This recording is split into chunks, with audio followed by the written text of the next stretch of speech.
जीवं दवं जिणवरवसहेण निर्दिष्टं देवेन्द्रविन्दवन्दं वन्दे तं सर्वदा शिरसा।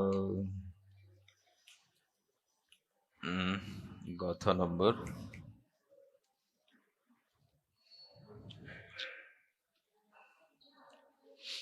11। गाथा नंबर 11। इसकी उत्थानिका पढ़नी है।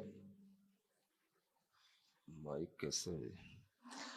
अतः परम गाथात्रयेण नए विभागेन संसारी जीव स्वरूपम तदवसाने शुद्ध जीव स्वरूपम च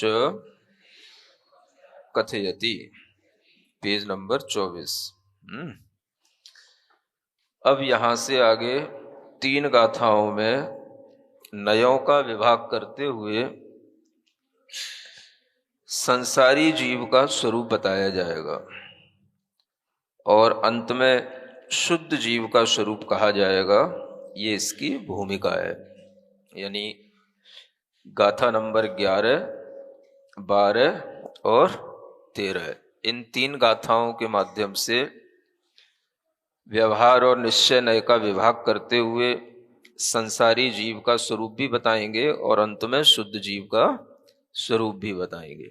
इस तरह की यह भूमिका बना करके इन गाथाओं का विवेचन किया जाना है। पुड़वी जल तेय वाहु वड़फदी विविह थावरे इंदी विगतिग चदु पंचख तस जीवा होन्ति संखादी।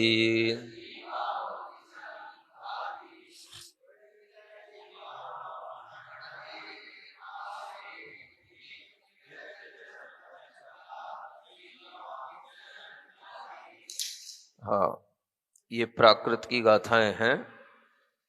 पुड़वी माने होता है पृथ्वी, है ना। जल माने जल, तेज माने होता है अग्नि, तेज को तेज कहा जाता है और तेज माने होती है अग्नि।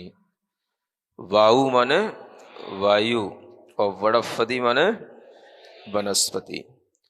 ये विविध माने अनेक प्रकार के, थावर यानी स्थावर, इंद्री माने एक इंद्रिय जीव होते हैं, है ना। पृथ्वी, जल, अग्नि, वायु और वनस्पति, ये अनेक प्रकार के स्थावर और एक इंद्रिय जीव हैं। विग तिग यानी विग माने 2 इंद्रिय, तिग माने त्रिक जिनके पास 3 इंद्रियां हैं, चदु माने 4 और पंच माने और अक्खा माने होता है इंद्रिय। ये 5 इंद्रिय वाले, 2 इंद्रिय वाले, अक्खा शब्द सबके साथ जुड़ेगा, है ना।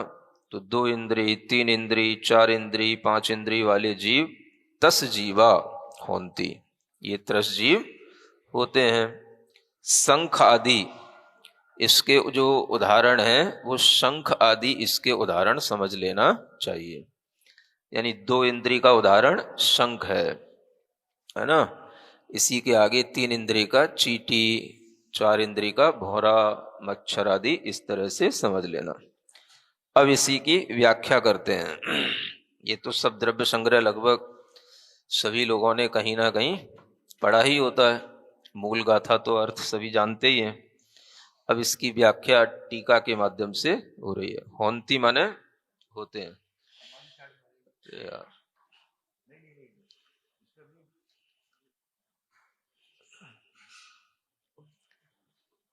होन्ति इत्यादि व्याख्यानम क्रियते। होन्ति माने होते हैं। अतीन्द्रिय अमूर्त निज परमात्म स्वभाव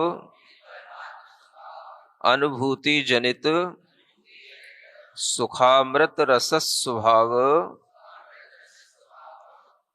स्वभावम अलभ माना, तुच्छ मपि इंद्रिय सुखम अभिलषन्ति छदमस्थाः। ये यहां तक एक वाक्य है, भूमिका बनाई जा रही है। कहा जा रहा है जो छदमस्त जीव होते हैं वे इंद्रिय सुख की अभिलाषा करने वाले होते हैं, है ना। छदमस्तों की परिभाषा क्या बताई जा रही है? जो इंद्रिय सुख की अभिलाषा करें। और इंद्रिय सुख कैसा है? तुच्छम। कैसा कहा? तुच्छ। तुच्छ समझते हैं?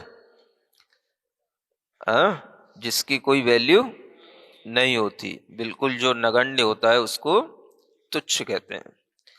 तो संसार के सभी जीव छदमस्त जीव कहलाते हैं, और ये सभी छदमस्त जीव तुच्छ इंद्रिय सुख की इच्छा रखते हैं, बस, है ना।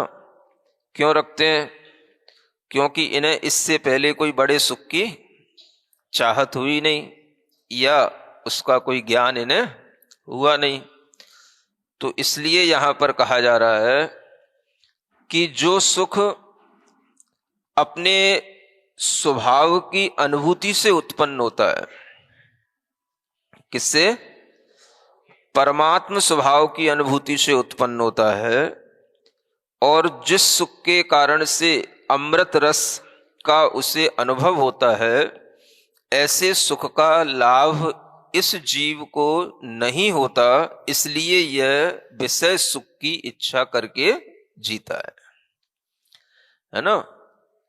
यानी जो लोग इंद्रिय सुख से ऊपर भी कोई सुख है इस सुख को नहीं जानते, ऐसे जीव छदमस्त जीव होते हैं, और वे इस तुच्छ सुख में ही आनंद मानते हैं।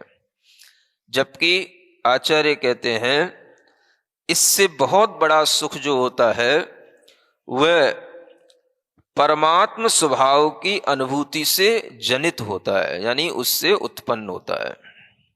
किससे होता है?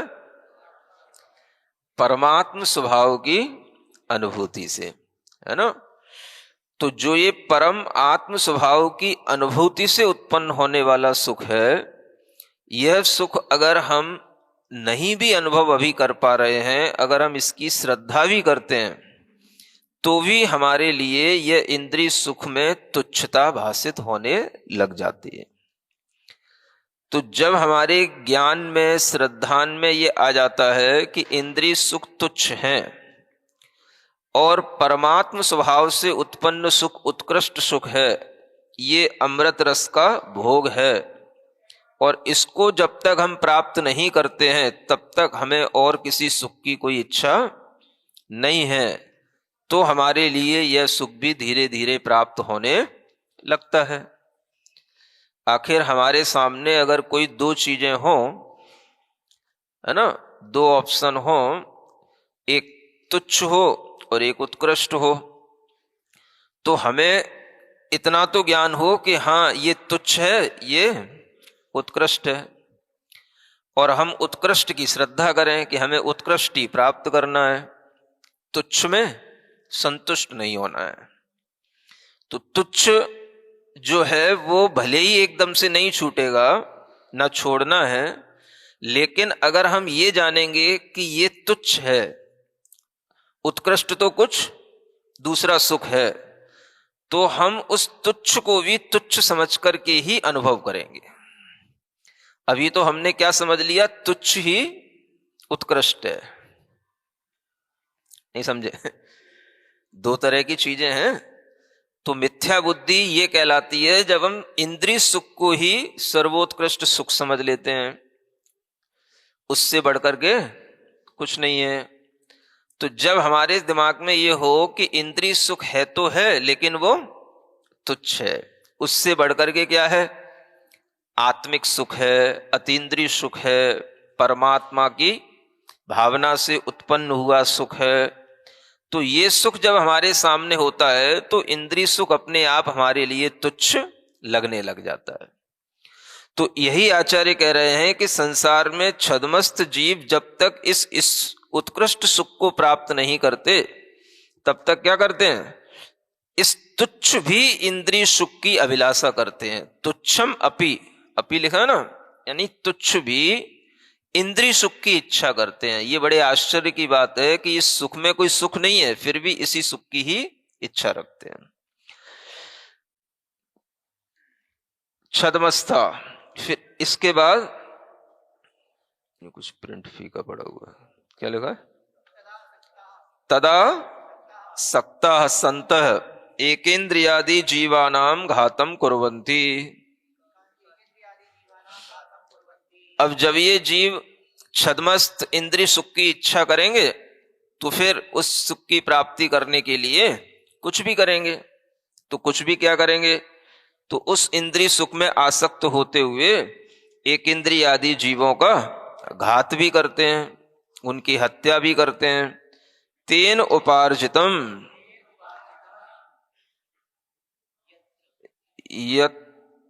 यत्र स्थावर नाम कर्म, यत होगा उसमें जुड़ा हुआ होगा आधा, तो यत्र स्थावर नाम कर्म तद उदयेन जीवा भवन्ति। अब जब इन जीवों का घात करते हैं तो उसी से ये उपार्जित कर लेते हैं, त्रस नाम कर्म, स्थावर नाम कर्म का उससे बंद कर लेते हैं, और उसी के कारण से फिर उन कर्मों के उदय से ये जीव उत्पन्न हो जाते हैं। यानी जो भी त्रस जीव उत्पन्न होते हैं, स्थावर जीव उत्पन्न होते हैं, ये त्रस और स्थावर नाम कर्म का पहले बंद किया जाता है। और ये बंद कब होता है, जब हम त्रस जीव और स्थावर जीव का घात करते हैं, तो उसी से इन कर्मों का बंद हो जाता है, और फिर इन्हीं कर्मों के उदय से हमें त्रस या स्थावर पर्याय प्राप्त होती है। ये कहने का मतलब है, समझ रहे हैं ना। क्योंकि अगर हम पंचेंद्री बने हैं तो त्रस जीव तो है ही है ना। अब त्रस जीव है, पंचेंद्रिय है, तो हमने त्रस नाम कर्म का उपार्जन किया, तब हम त्रस जीव बने। तो वो त्रस नाम कर्म का उपार्जन कैसे हुआ, तो जो हम त्रस जीवों का घात करते हैं उससे त्रस नाम कर्म का बंद हो जाता है, और फिर उसी कर्म के उदय से हम उस तरह के संसारी जीव बने रह जाते हैं। तो उसी को यहां पर कहते हैं कथम भूता भवन्ति। वो जीव कैसे होते हैं, पुड़वी जल तेव वायु वनस्पति विवीय थावरे इंदी पृथिव्यप तेजो वायु वनस्पतयः कति संख्योपेता। ये सभी पृथ्वी जल अग्नि वायु वनस्पति कितनी संख्या में हैं, तो कहते हैं विविधा। आगम कथित स्वकीय स्वकीय अंतर्भेदैर बहुविधा। अब ये सब आगम में इनके भेद कहे गए हैं, 2 इंद्री के, 3 इंद्री के, या पृथ्वी जल वायु आदि के जो अपने इनके अपने अपने भेद होते हैं, उन भेदों से ये बहुत प्रकार के हो जाते हैं। स्थावर नाम कर्मोदय न स्थावरा। जो स्थावर जीव होते हैं वो स्थावर नाम कर्म के उदय से होते हैं, है ना। स्थावर नाम कर्म और त्रस नाम कर्म, ये दोनों नाम कर्म के भेद हैं। तो जब भी कोई जीव एक इंद्रिय आदि बनता है तो पहले उसके लिए स्थावर नाम कर्म का बंद होगा, उसका उदय होगा, तब वो एक इंद्रिय आदि पर्याय को प्राप्त होगा। कोई भी जीव त्रस बनता है तो उसको पहले त्रस नाम कर्म का बंद होगा, फिर उस कर्म का उदय आएगा, तब वह त्रस जीव बनेगा। तो स्थावर नाम कर्म के उदय से स्थावर जीव बनते हैं। एक इंद्रिय जाति नाम कर्मोदयेन स्पर्शन इंद्रिय युक्ता एकेन्द्रिया न केवलम इत्थम भूता स्थावरा भवन्ति। कहते हैं कि अनेक कर्मों के उदय से यह जीव अनेक प्रकार की उपलब्धियां करता है ना। स्थावर नाम कर्म के उदय से तो स्थावर पर्याय में गया। अब स्थावर में भी उसे यह जो स्पर्शन इंद्री मिलती है, इसमें भी उसे एक इंद्री जाति नाम कर्म का उदय उसके साथ में काम करता है ना।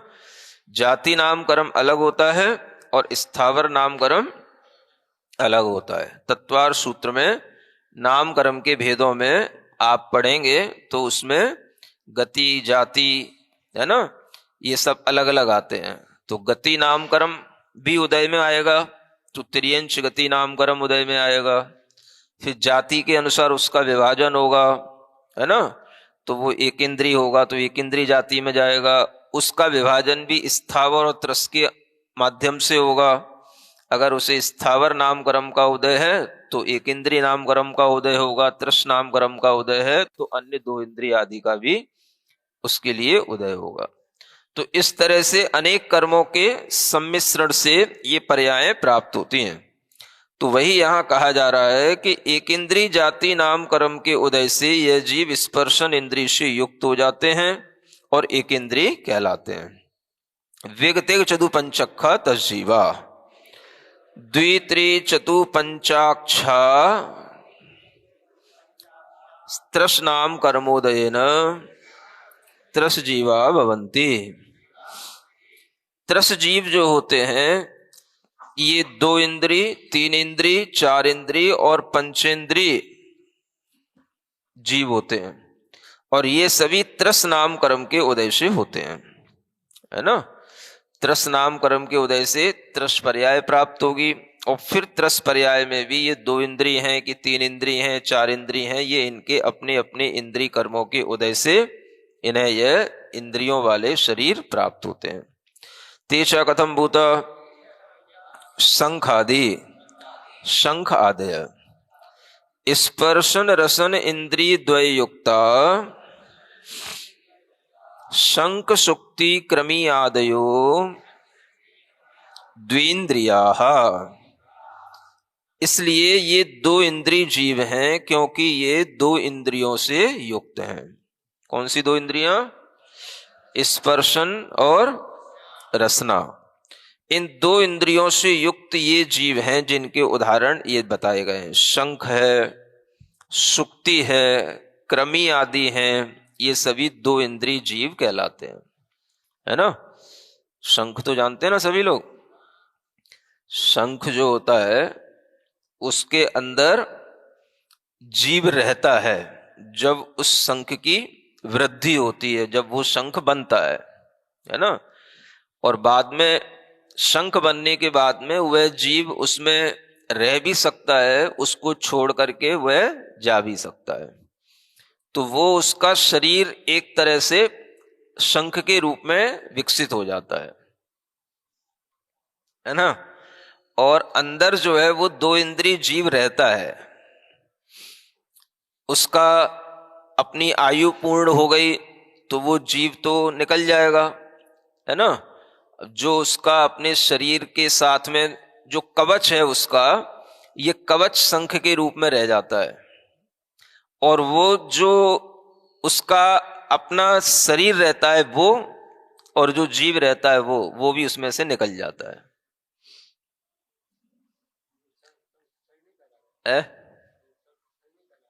शंख क्या कहला? शंख का वह शरीर तो है ही, लेकिन वो शरीर एक उसके बाहरी कवच के रूप में है। वो जो अंदर जीव रहता है वो उसी का ही विस्तार रहता है। तो अंदर जो जीव है वो जीव उसके साथ उसका शरीर जो रहता है वह अलग रहता है, वो आपको देखने में आएगा और ये उसी से जुड़ा हुआ उसका विस्तार होता है। अब वैसे देखा जाए तो ये शंख जो है ये भी जीव का शरीर है ना। और जीव का शरीर है तो अपने आप में अशुद्ध माना जाता है ना। अशुद्ध है तो उसको शुद्ध स्थानों पे उपयोग नहीं किया जाना चाहिए। लेकिन कुछ चीजें ऐसी होती हैं जो व्यवहार में है ना जीव जनित होते हुए भी वो शुद्ध मानी जाती हैं। क्या सुना है? व्यवहार में कुछ चीजें शुद्ध मानी जाती हैं, भले ही वो किसी जीव का शरीर आदि के रूप में है, लेकिन फिर भी वो व्यवहार में शुद्ध माना जाता है। और शुद्ध स्थानों पर भी, मंगल कार्यों में भी उसका उपयोग किया जाता है। समझ रहे हैं ना? तो जैसे अब कोई कहे कि भाई अगर कोई शंख मंदिर में ले आए तो ये आप जीव का अवयव ले आए, ये तो अशुद्ध हो गया। तो ऐसा नहीं है, मतलब ये चीजें व्यवहार में शुद्ध मानी जाती हैं। अगर आप कभी, जैसे प्रमेय रत्नमाला एक ग्रंथ है न्याय का, है ना, तो उसमें ये आया है कि कुछ ये चीजें हैं जो व्यवहार में भी शुद्ध मानी जाती हैं, है ना। जैसे मोती है, हाथी का जो दांत है ना, गजमुक्ता है। अब गजमुक्ता भी निकलेगा तो गज के ही माथे से निकलेगा, लेकिन वो बहुत बहुमूल्य माना जाता है। पुराणों में भी कहीं वर्णन मिलेगा कि उन्होंने गजमुक्ता भगवान के चरणों में चढ़ाया है, मनुवती की कथा में। तो इस तरह के ये वर्णन से सिद्ध होता है कि ये चीजें भले ही जीव जनित होती हैं, लेकिन व्यवहार में ये चीजें शुद्ध मानी जाती हैं।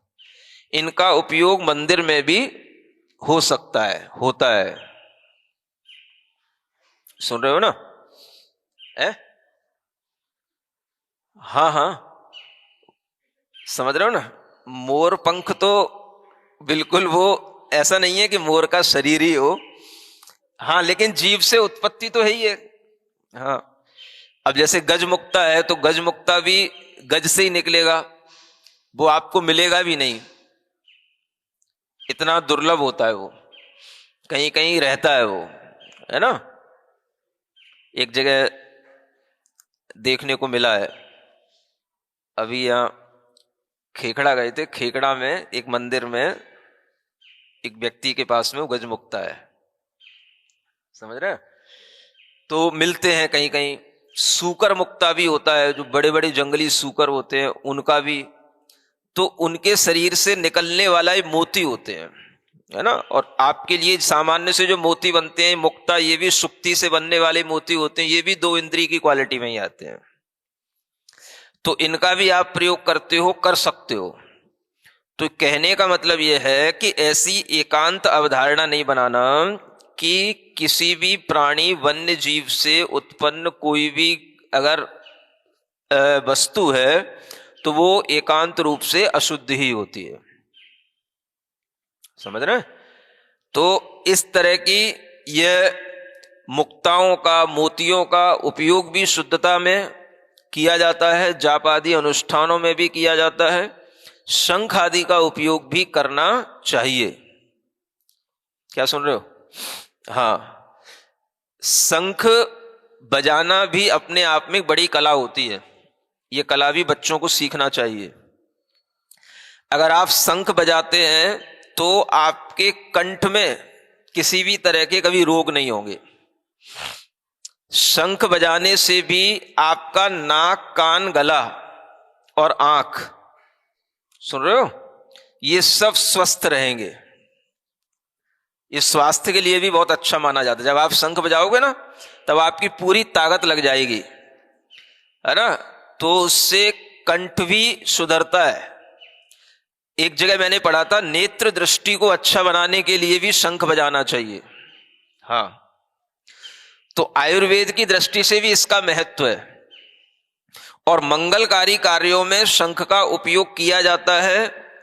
ये आपको पता होगा कि जब भगवान के कल्याणक होते हैं तब भेरी, घंटा, शंख भी बजाए जाते हैं, बजते ना, बोलो तो। हाँ, तो अब वो शंख भले ही देवों के निकायों में बजते हैं, देव बजाते हैं, लेकिन देवों के यहां भी शंख बजाए जाते हैं। तो शंख तो इसी तरह के होते हैं। तो शंख का उपयोग मंदिर में भी किया जा सकता है, समझ आ रहा है? ये बात अलग है कि कोई कोई लोग बहुत ज्यादा अपनी पूर्व आग्रह या पूर्व धारणा से जुड़े हों, हमें उनसे मतलब नहीं है, लेकिन व्यवहारिक दृष्टि से ये कोई भी गलत बात नहीं है। और विशेष रूप से जब पंच कल्याणक होते हैं, तो ज्ञान कल्याणक के दिन तो आज भी हमारे सामने प्रतिष्ठाचार्य खड़े होकर के पंडित जी सब शंख बजाते हैं, है ना। जब ज्ञान कल्याणक होता है तो बजाते ही है ना, तो वो कितनी पवित्र जगह होती है, शुद्ध जगह होती है, वहां पर भी तो बजाते ही है। तो इसलिए हम कह सकते हैं कि मंदिरों में इन चीजों का निषेध नहीं है। समझ रहे हैं ना, हर चीज का नहीं, इन चीजों का, मोती है, शंख है, इनका, है ना। तो ये चीजें आपके उपयोग में भी आ सकती हैं, आती ही हैं, और ये चीजें शुद्ध रूप में अगर आपको मिलती हैं तो इनका उपयोग करके भी आप अपनी व्यवहारिकता में ये ना समझें कि ये कोई अशुद्धि का मतलब उपयोग कर रहे हैं या हम अशुद्ध वस्तुएं हैं, ऐसा नहीं है। ये सब व्यवहारिकता में शुद्ध चीजें मानी जाती हैं। ये न्याय ग्रंथों में भी लिखा हुआ है, ये बता रहा था आपको। क्या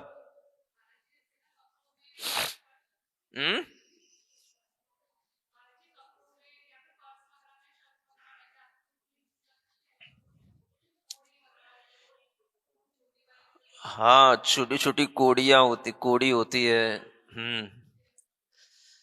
अब ए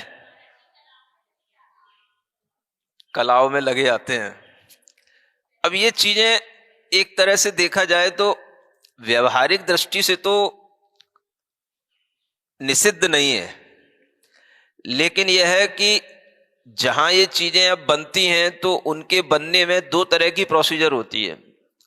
एक तो ये है कि भाई जैसे गज से मुक्ता निकला, है ना, मोर ने अपना पंख छोड़ दिया, है ना, शंख की आकृति निर्मित हो गई, शंख का जीव उसमें से चला गया, निकल के पड़ा है, उसका उपयोग कर रहे हैं। तो ये उस दृष्टि से अहिंसक भी हो जाते हैं।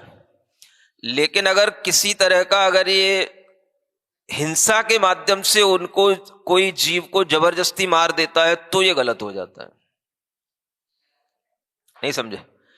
तो वो आपको देखना पड़ेगा कि ये जो कौड़ी वगैरह होती है ये सूखी भी मिलती है, कई जगह पर लोग इनको इकट्ठा भी करते हैं समुद्री किनारों पर, नदियों पर, और उसके भी प्रयोग किए जाते हैं। लेकिन अगर कहीं ये लोग व्यापार के निमित्त से इस तरह की उत्पत्ति करके उन जीवों को अगर मार करके इस तरह की चीजें बनाएंगे तो ये हिंसक हो जाएगा। ये इसमें सावधानी की जरूरत होती है ना। तो आप इस चीज को समझ करके इसका उपयोग करें। तो हिंसा भी नहीं होनी चाहिए और जो जीव अपना इस तरह से छोड़ करके चला जाता है उसके इन शरीरों का, इस मोती आदि का और शंख आदि का हम उपयोग कर सकते हैं, उसमें कोई बाधा नहीं है, ये कहने का मतलब है ना। तो इस तरह से यह शंख, सुक्ति, ये कुछ जो है व्यवहारिक जीवन में अच्छी चीजें मानी जाती हैं। क्रमी आदि तो आप जानते ही हो। स्पर्शन रसन घ्राण इंद्रिय युक्ता कुंथु पिपीलिका यूका मत्कोड़ादयस त्रिंद्रिया। देखिए 3 इंद्रिय के कितने उदाहरण हैं, है ना। ये उदाहरण आपको अन्यत्र कम पढ़ने में मिलेंगे। 3 इंद्रिय जीव कौन कौन से कहलाते हैं? जिनमें स्पर्शन रसन और घ्राण, ये 3 इंद्रियां होती हैं, वो 3 इंद्रिय जीव है। ऐसे जीव कौन कौन से हैं? कुंथु, पिपीलिका, है ना। अब ये कुंथु तो इतना छोटा जीव होता है कि शायद ही किसी को पता हो कुंथु क्या होता है? हाँ, कुंथुनाथ भगवान की स्तुति यहीं से शुरू होती है। कुंथु आदि जीवों की रक्षा करने से हे भगवान आप कुंथुनाथ हुए। तो कुंथु का मतलब एक छोटा जीव है, वो 3 इंद्रिय जीव है ना। और पिपीलिका जो है वो चींटी को कहा जाता है। पिपीलिका माने चींटी, ये भी 3 इंद्रिय जीव होती है, चींटी, चीटा। और यूका, है ना, यूका तो वही जूक, जो बालों में जू आदि पड़ जाती है, ये 3 इंद्रिय जीव होते हैं। सुन रहे हो?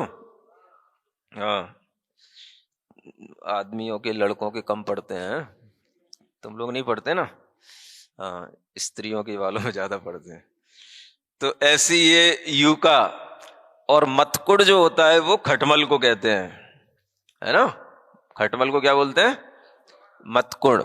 खटमल जो पुराने बिस्तर आदि में उत्पन्न हो जाते हैं, ये भी गंदगी में ही उत्पन्न होते हैं। कभी कभी कुछ ऐसा वातावरण होता है जिसमें भी ये बहुत ज्यादा संख्या में उत्पन्न होते हैं, है ना। किसी किसी स्थान विशेष पर भी कोई ऐसे वातावरण होते हैं, जैसे जब हम लोग अमरकंटक जाते हैं, है ना, तो संघ के साथ जब अमरकंटक जाते थे तो अमरकंटक में बहुत मतकुड़ होते हैं। वहां तो मतलब पिच्छी में भी उत्पन्न हो जाते हैं, बचाना मुश्किल हो जाता है, हर चीज में वहां खटमल हो जाते हैं। ये जो कुछ भी पार्टी वगैरह होते हैं, इनकी सब संधों में खटमल भरे रहते हैं। तो ये कहीं कहीं किसी स्थान विशेष पर भी वातावरण से भी ये जीव उत्पन्न होते हैं। चूंकि ये जीव सम्मूर्छन जीव हैं, तो सम्मूर्छन जीवों की उत्पत्ति के योग्य वातावरण जहां बन जाता है वहां पर ये जीव उत्पन्न हो जाते हैं, है ना। आपके पुराने जहां कहीं भी बेड पड़े रहते हैं, उनमें, उनके बिस्तरों में भी, पुरानी लकड़ियों में भी ये जीव आसानी से उत्पन्न हो जाते हैं। तो ये सब 3 इंद्रिय जीव हैं, है ना। इसके अलावा और भी 3 इंद्रिय जीव में, जैसे बिच्छू होता है, क्या सुन रहे हो? बिच्छू कितने इंद्रिय जीव है? दिखता तो ऐसा है कि 5 इंद्रिय जीव हो, है, लेकिन वो 3 इंद्रिय जीव होता है ना। ये भी एक बड़ी विशेषता है। उसमें भी जहर होता है, डंक मारता है, क्या सुन रहे हो, लेकिन वो, उसके पास 3 ही इंद्रियां हैं, मतलब उसके पास आंख नहीं होती है, है? आंख होती है तो 3 इंद्रिय कैसे होगा? नहीं नहीं नहीं, वही तो समस्या है, वही तो विशेषता है उसकी। मतलब यह है कि वो देखते देखते आपके पास नहीं आता कि वो भाई हम चलो तुम्हें काटने जा रहे हैं। आप उसके आगे आ गए तो डंक मार देगा वो। समझ आ रहा ना? जैसे सर्प तो कभी कभी देखते देखते भी आपके पास आ सकता है। लेकिन वो जो है, उसके सामने अगर आ गए, उसके आगे कोई भी ऐसा आ गया तो वो अपनी सुरक्षा के लिए डंक छोड़ देता है। तो ये एक अपनी उसकी विशेषता है ना।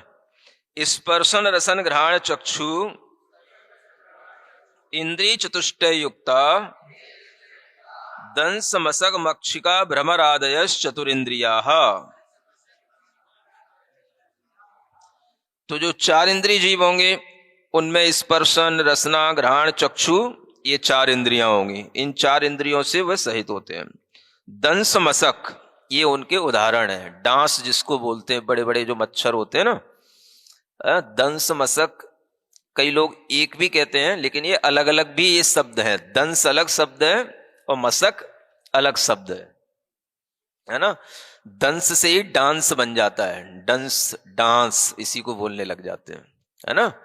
और जो डांस शब्द बनता है ना इंग्लिश का, वो भी दंस से ही बनता है। डांस माने क्या होता है? हाँ, जब कोई भी ऐसा डांस, जब, है ना, एक तो वो भी नाचता ही है और जिसको काट देता है वो भी नाचने लग जाता है। है ना। तो ये दंस से ही डांस, डांस इसी से बन जाता है ना। तो ये दंस अलग है। जो बड़ा मच्छर होता है, जो बड़ा काटने वाला होता है, उसको डांस बोलते हैं। वो बड़े बड़े होते हैं, हाँ, बड़ी बड़ी मक्खी के बराबर भी होते हैं। हाँ, उनके आसपास ज्यादा घूमते हैं और उनको भी बहुत काटते हैं, है ना। जंगलों में बहुत बड़े बड़े डांस मिलते हैं कई बार। तो वो दंस अलग। और मशक जो होते हैं ये जो बस ससक लेते हैं वो मसक हो जाते हैं, है ना।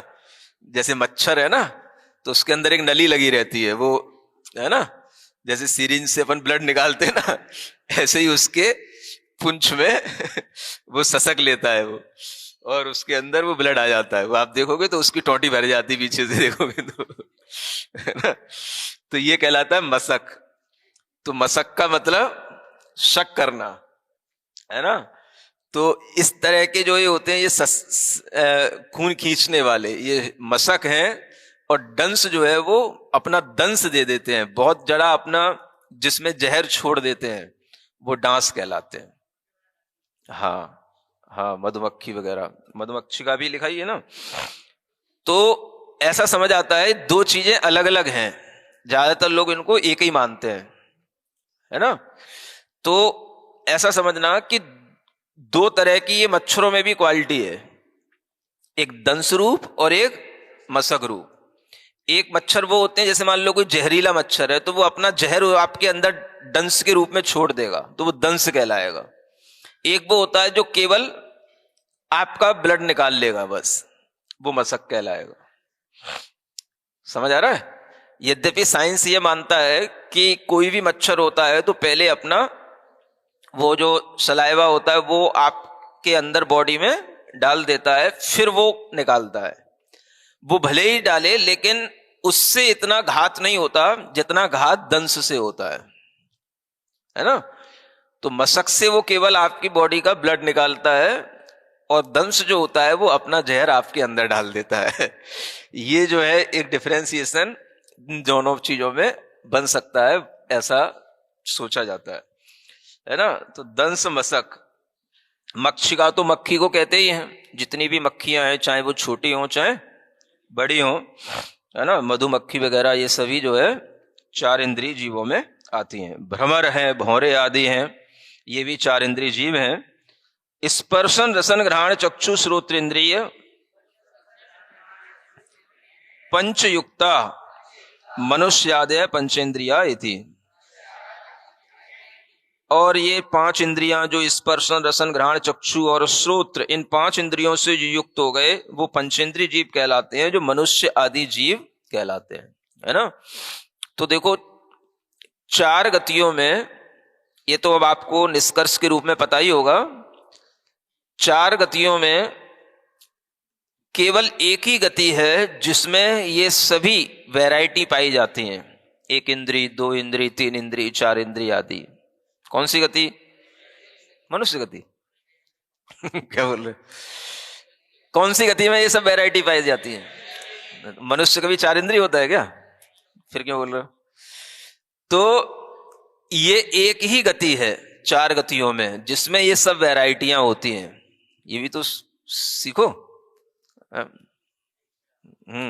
थोड़ा गलती कर गए है ना। तो त्रियंच गति ही एक ऐसी गति है जिसमें सभी तरह के ये इंद्री वाले जीव, सभी तरह के स्थावर त्रस जीव, सभी तरह की वैरायटी त्रियंच गति में है। बाकी तीन गतियों के जीव सिर्फ और सिर्फ पंचेंद्रिय ही होते हैं, है ना। ये अपने दिमाग में होना चाहिए। देव गति के जीव नियम से, नरक गति के जीव नियम से, और मनुष्य गति के जीव भी नियम से पंचेंद्रिय ही होते हैं, है ना। और ये सभी संगी भी होते हैं, है ना। संगी असंगी का जो भेद है वो भी केवल त्रियंश गति में ही है। बाकी सभी तीनों गतियों के जीव संगी ही होते हैं, मन सहित ही होते हैं। इस तरह से ये अपने दिमाग में इन इंद्रियों का विभाजन बिल्कुल स्पष्ट होना चाहिए। विशुद्ध, अब इसका भावार्थ करते हैं। अयम अत्र अर्थ। अब इतना पढ़ने के बाद में आपको क्या इसका भावार्थ निकालना है, हम क्या भावना करें, वो अब यहां पर अंत में दो लाइनों में कंक्लूजन करके बताते हैं। विशुद्ध ज्ञान दर्शन स्वभाव निज परमात्म स्वरूप भावनोत्पन्न पारमार्थिक सुख मलभ माना इंद्रिय सुखासक्ता एक इंद्रिय आदि जीवानाम वधम कृत्वा त्रस स्थावरा भवन्ति। इति उक्तम पूर्वम तस्मात् त्रस स्थावर उत्पत्ति विनाशार्थम तत्रैव परमात्मनि भावना कर्तव्या इति। ये इसका भावार्थ है। क्या कहते हैं? विशुद्ध ज्ञान दर्शन स्वभाव रूप जो निज परमात्म स्वरूप है ना, निज माने अपना भी परमात्म स्वरूप है कि नहीं? सभी की आत्मा परमात्म स्वरूप वाली है, परम आत्मा का स्वरूप सभी में विद्यमान है। तो अपना जो निज परमात्मा है वह कैसा है? विशुद्ध ज्ञान विशुद्ध दर्शन स्वभाव वाला है ना। ये हमें अपनी श्रद्धा में बना करके रखना चाहिए। हमारी आत्मा कैसी है?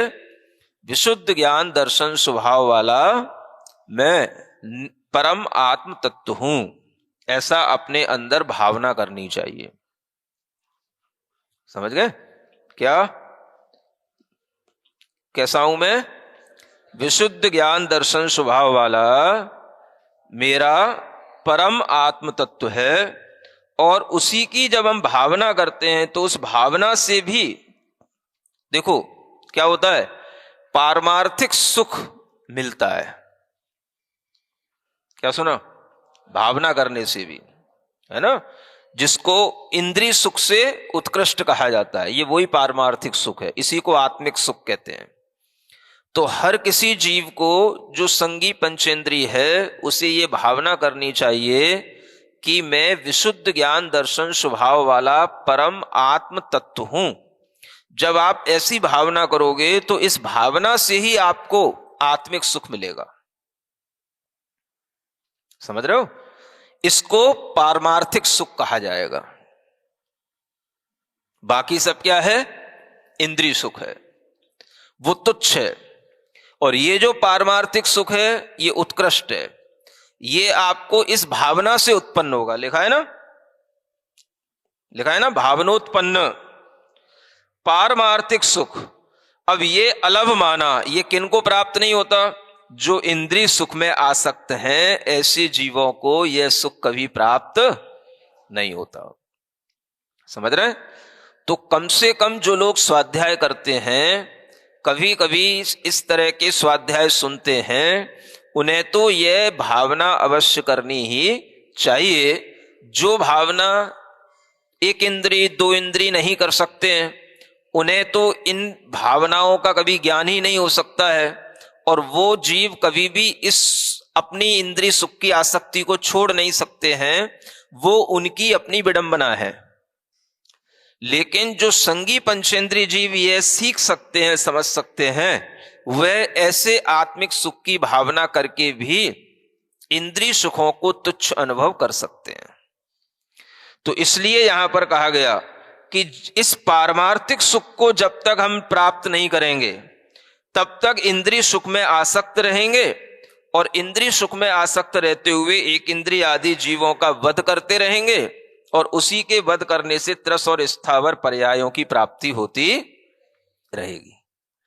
यानी हमें न त्रस बनना न स्थावर बनना। समझ रहे हो ना? हमें तो त्रस और स्थावर दोनों प्रकार के जन्मों से मुक्ति प्राप्त करना। तो मुक्ति की भावना करने के लिए किसमें भावना करना? तो अपने ही निज परमात्म स्वभाव की भावना करना बार बार, कि मैं तो ज्ञान दर्शन स्वभाव वाला परम आत्म तत्व हूं। ये भावना अगर करोगे तो आपके लिए भविष्य में इस तरह के जन्म मरण और त्रस स्थावर गति में उत्पत्ति का जो क्रम है ये भी छूट सकता है ना। क्योंकि जो जीव केवल इंद्रिय सुखों में आसक्त रहते हैं, वह एक इंद्रिय आदि जीवों का निरंतर वध करते हैं और इस तरह के कर्म का उपार्जन करके फिर वही त्रस स्थावर जीव बनते रहते हैं। इसलिए इति उक्तम पूर्वम तस्मात् त्रस स्थावर उत्पत्ति विनाशार्थम, देखो लिखा है ना, त्रस और स्थावरों में हमारी उत्पत्ति न हो, उस उत्पत्ति का विनाश करने के लिए तत्रैव परमात्मनि भावना कर्तव्या, उस परमात्म तत्व में अपनी भावना करनी चाहिए। आ गया समझ में? तो हमें हमेशा परम आत्म तत्व की भावना करनी चाहिए। परम आत्म तत्व दूसरों में भी है और स्वयं में भी है। तो दूसरों में पंच परमेष्ठी के भी परम आत्म तत्व की भावना कर सकते हैं, और हम अपने भी आत्म तत्व की भावना में परम आत्म तत्व की भावना कर सकते हैं कि यह मेरा स्वभाव है। इस तरह से जो अपने स्वभाव को देखता है, जो अपने स्वभाव की भावना करता है, वह त्रस स्थावर गति में उत्पत्ति अपने आत्मा की रोक लेता है ना। ये उसकी रोकने का उपाय सिर्फ परम आत्म तत्व की भावना बताया गया है। इस तरह से ये एक गाथा का अर्थ पूरा हो जाता है। ठीक है, बढ़िया।